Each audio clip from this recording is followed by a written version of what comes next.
ప్రభువైన యేసుక్రీస్తు నామములో అందరికి వందనములు తెలియజేస్తున్నాను. అందరూ బాగున్నారా? ఎందుకంటే మీ అందరి కొరకు ప్రార్థనలు చేస్తున్నాను. అనారోగ్యంగా ఉన్న వారందరి కొరకు ప్రార్థిస్తున్నాను. మీరు ఎవరు ఆధారపడని అవసరం లేదు. దేవుడు తప్పక మీకు స్వస్థత కలిగిస్తాడు. ఈరోజు వాక్య భాగంలోకి వెళ్ళిపోదామా? రండి, అందరూ భక్తితో శ్రద్ధతో దేవుణ్ణి పూజిద్దాము. రండి. 18 లూకాసు వార్త 18 అధ్యాయం మొదటి వచనంలో ప్రభువారు మాట్లాడుతున్నారు. వారు నిత్యము విసుకక ప్రార్థన చేయుచుండవలనంటకు ఆయన వారితో ఉపమానం చెప్పాను. నిత్యము విసుకకూడదు. కొంతమంది 2-3 సార్లు ప్రార్థన చేసి ఒక నెల నుంచి చేస్తున్నాం, ఉపవాసం ఉంటున్నాం, కానుకలు ఇస్తున్నాం, దశమ భాగాలు ఇస్తున్నాము, దాన ధర్మాలు చేస్తున్నాం, అయినా కూడా మాకు ఏమి జరగట్లేదే అని కొంతమంది విసుక్కుంటారు. అబ్బా వద్దులే, మేము ప్రార్థన చేసి అలసిపోయాం, ఇంకా ప్రార్థన చేయాల్సిన అవసరం మాకు లేదంటారు. వద్దులే పాస్టమ్మ గారు, మేము ప్రార్థన చేసి అలసిపోయాం, మా ప్రార్థనకు జవాబు రావట్లేదు అంటారు. అందుకే ప్రభువారు విసుకక నిత్యము ప్రార్థన చేయడం అంటే ఉపమానాల రీతిగా మనకు ఆ మార్గమును చూపిస్తున్నారు. మరి ఈరోజు వాక్య భాగంలోకి వెళ్దామా? లూకాసు వార్త 18వ అధ్యాయం 10వ వచనం నుంచి చూసుకుందాం. ఇది అందరికి తెలిసినదే. పరిసయ్యుడు సుంకరి ఇద్దరు కలిసి ఒక దేవాలయంలోకి వెళ్ళారు. చూద్దాం ప్రియులారా, మంచి అలవాటు కదా దేవాలయంలోకి వెళ్ళటకు. కొంతమంది సొంత స్థానిక సంఘాల్లో స్థానిక మందిరాలకు వెళ్తూ మానేస్తుంటారు. ఎక్కడికెక్కడో నైట్లు పుట్టే అక్కడ ఆ చోట్లకి పుట్టగొడుగులు లాంటి చోట్లకి వెళ్ళిపోతూ ఉంటారు. ఎందుకంటే ప్రభు నిన్ను ఎక్కడ పట్టుకున్నాడో, ఎక్కడ చూడాలో నువ్వు ఒక క్రమం అనేది లేకుండా పోతుంది. క్రమం అనేది మనం అలవాటు చేసుకోవాలను. అలాగే చూసుకుందామా ఈరోజు క్రమం గురించి. ప్రార్థన చేయుటకై ఇద్దరు మనుషులు దేవాలయంలోకి వెళ్ళారు. ఎందుకు వెళ్ళారు? ప్రార్థన చేయుటకై. దేవాలయంలోకి ఎందుకు వెళ్తారు? కొంతమంది వెళ్తారు, కూర్చుంటారు, ప్రార్థన చేస్తారు, పాటలు పాడతారు, వాక్యం వింటారు కూడా. కానీ కొర్నేలి కూడా చాలా భక్తిపరుడు, దాన ధర్మాలు చేసేవాడు. కానీ రక్షణ పొందే మార్గం ఆయనకు తెలియలేదు. అంతరంగంలో రక్షణ ఎలా పొందాలనేది ఆయనకు తెలియలేకుండా పోయింది. దాన ధర్మాలు అన్ని జ్ఞాపకార్థంగా చేరినాయి. అందువలన నిన్ను మరి పేతురనే దైవభక్తుని పిలిపించుకొని ఆ రక్షణ మార్గమునకు దారి చూపించడానికి దేవదూత ద్వారా రక్షింపబడ్డాడు ఆయన. అదేవిధంగా ప్రియులారా, మీరు వింటున్నారా? ఇదిగో చూడండి, ప్రార్థన చేయుటకై ఇద్దరు మనుషులు దేవాలయమునకు వెళ్ళిరి. వారిలో ఒకడు పరిసయ్యుడు, ఒకడు సుంకరి. ఒకడు పరిసయ్యుడు, ఒకడు సుంకరి. వీరిద్దరు కూడా ప్రార్థన చేయుటకై దేవాలయంలోకి వెళ్ళి ఉన్నారు. దేవాలయంలోకి వెళ్ళి ఉంటే పరిసయ్యుడు నిలవబడి ముందుగా పరిసయ్యుడు ప్రార్థన చేస్తున్నాడు. దేవాలయంలోకి వెళ్ళిపోయాడు, ప్రార్థన చేస్తున్నాడు. ఏమని చేస్తున్నాడు చూడండి ప్రియులారా. దేవా, నేను చోరులను, అన్యాయస్తులను, వ్యభిచారులనైనా, ఇతర మనుషుల వలెనైనను, ఈ సుంకరి వలెనైనను ఉండున్నందుకు నీకు కృతజ్ఞతాస్తుతులు. మంచిది. అతడు చోరుడు కాదు, దొంగ కాదు, మంచిది. ఇంకా ఇతర మనుషుల వల్ల వ్యభిచారిని కాదు, ఇంకా మంచిది. మంచి అలవాట్లు ఉన్నాయి, మంచి అలవాట్లు, మంచి పద్ధతి కలిగిన వాడు, మంచి బుద్ధిమంతుడు కూడా కనపడుతుంది ఇక్కడ. అంత మాత్రమే కాకుండా మరి ఇతర మనుషుల వలె కాకుండా ముఖ్యంగా అదిగో ఈ సుంకర వలె నేను ఉండనందుకు, ఈ సుంకర వలె నేను ఉండనందుకు నీకు కృతజ్ఞతాస్తుతులు. మంచిది. ప్రార్థనకు వెళ్తున్నావు, దాన ధర్మాలు చేస్తున్నావు, ఇంకా ఏమంట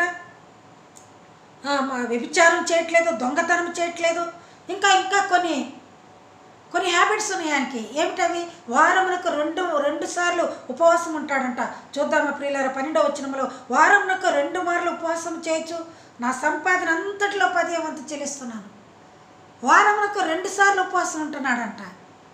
చూడండి, ఆరోగ్యం పట్ల కూడా ఎంత జాగ్రత్త కలిగిన వాడు, ఎంత డిసిప్లిన్ ఉంది ఆయనకి, క్రమం ఉంది.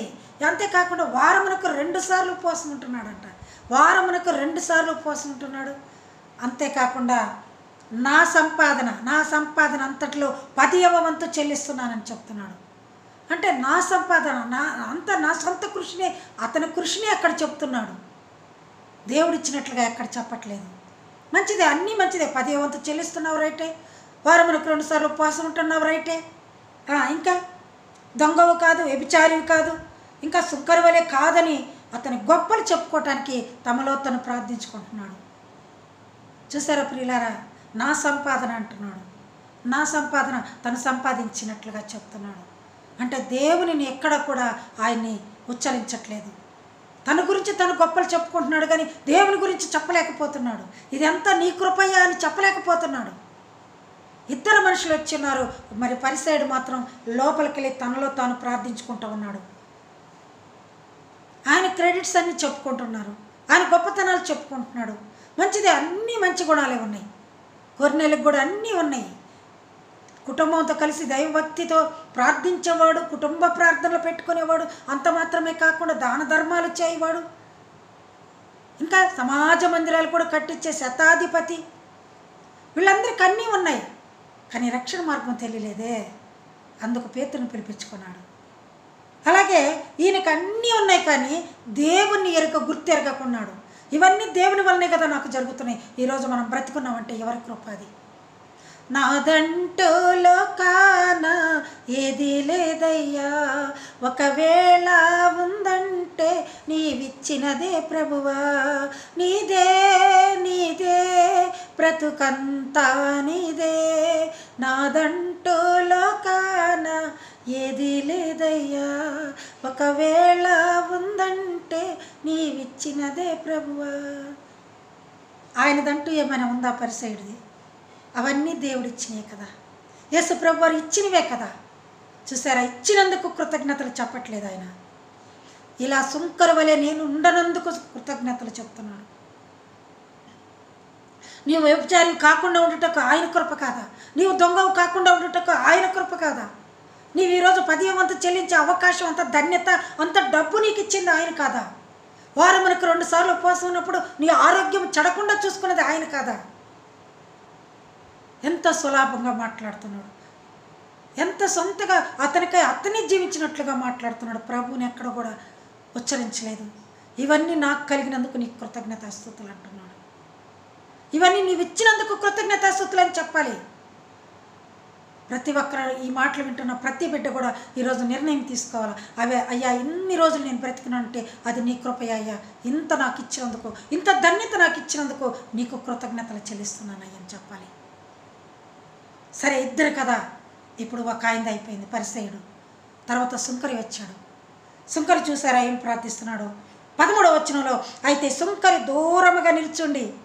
చూసారా ప్రియులారా, సుంకరి దగ్గరికి వచ్చటానికి కూడా ఆయనకి ధైర్యం చాలట్లేదు. ఆలయం దగ్గరికి వచ్చేటకు ఆయనకి ధైర్యం చాలట్లేదు. అందుకని దూరముగా, ఆలయమునకు దూరముగా నిలబడ్డాడు. దూరముగా నిలుచుండి ఆకాశం వైపు కన్నులెత్తుటకైనను ధైర్యము చాలక, ఇప్పుడు దూరంగా నిల్చున్న ఆయన ఆలయంలోకి రాలేదు, పైగా ఆకాశం వైపు కన్నులెత్తి చూడటానికి కూడా ధైర్యం చాలేదంట. యథార్థత కనపడుతుంది అతని దగ్గర. అతను పాప క్షమాపణ కలిగించేటందుకు ఆ పాపంలో ఉండే ఆ బాధను చూపిస్తున్నాడు ప్రభు దగ్గర. కన్నులెత్తటికైనా ధైర్యం చాలక రొమ్ము కొట్టుకొనొచ్చు. రొమ్ము కొట్టుకునేది ఎవరండి? ఏదో జరగరాని ఘోరం జరిగితే, ఎంతో కష్టం కలిగితే కదా రొమ్ము కొట్టుకునేది. మరి రొమ్ము కొట్టుకుంటున్నాడు. తన పాపాలు ఎంత దుర్మార్గమైనయో అందుకు నిదర్శనంగా రొమ్ము కొట్టుకుంటున్నాడు. అయ్యో నేను చాలా పాపినయ్యా, కన్నులెత్తటికైనా నాకు ధైర్యం చాలట్లేదు అని చెప్తున్నాడు. దేవా, పాపినైనా నన్ను కరుణించమని పలికిన ఒక్క మాటే. ఇప్పుడు సుంకరి పరిసయుడు ఎన్ని మాటలు చెప్పాడు.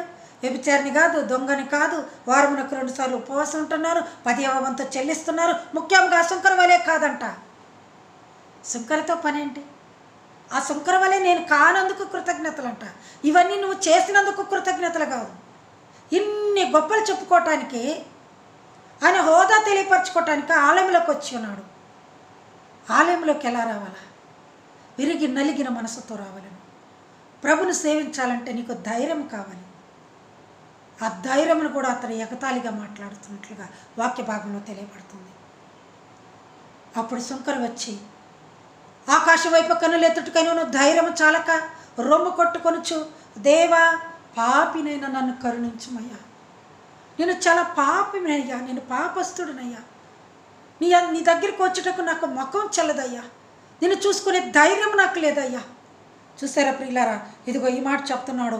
అయితే సుంకరి దూరముగా నిల్చుండి ఆకాశం వైపు కన్నులెత్తుటకైనాను ధైర్యం చాలక రొమ్ము కొట్టుకొనుచు, దేవా, కామ ఉంది అక్కడ, దేవా ఆపేశాడు, పాపినైనా నన్ను కరుణించుమయ్యా, చాలు చాలయ్యా, నీ గొప్పలు అవసరం లేదు. నువ్వెంతగానో నిజమైన పశ్చాత్తాపం నీలో కలిగినప్పుడు దేవా, పాపినైనా నన్ను కరుణించమని అడిగినాడు. ఒక్కటే మాట.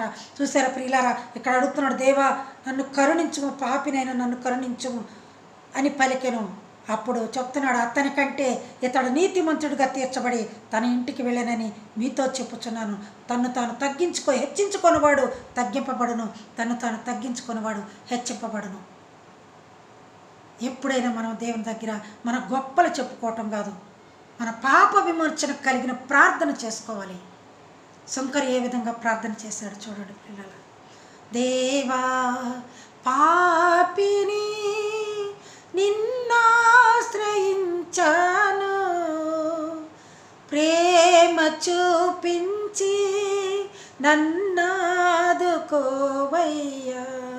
దేవా పాపిని